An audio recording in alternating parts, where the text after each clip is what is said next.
Today, the Middle East is on the brink of a full-blown crisis. With Iran, Israel and Lebanon at the center of a rapidly escalating conflict, the world is watching as tensions reach new heights.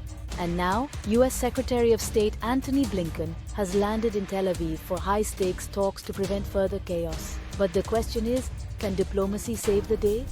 Blinken's visit marks his 11th attempt to broker peace since the war began last year, but the stakes have never been higher.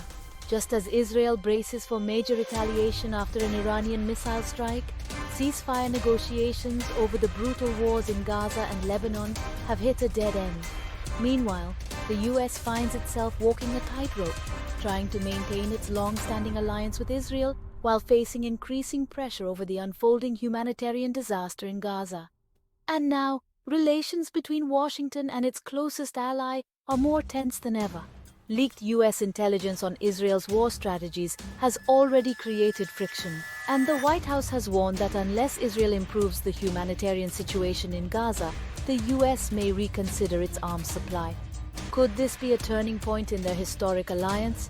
And just as this high-level diplomacy unfolds, Iran issues a chilling warning.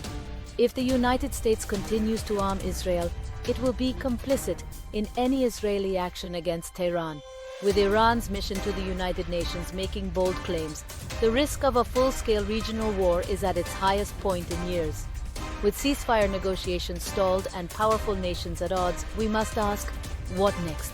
Will Blinken's efforts to stabilize the region be enough?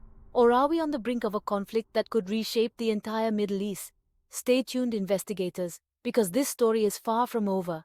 Don't forget to subscribe and hit the bell for updates on this unfolding crisis. Let me know in the comments, do you think diplomacy can still avert this catastrophe, or are we headed for a war of no return? Valentina, investigative, exposing the truth behind the world's biggest conflicts.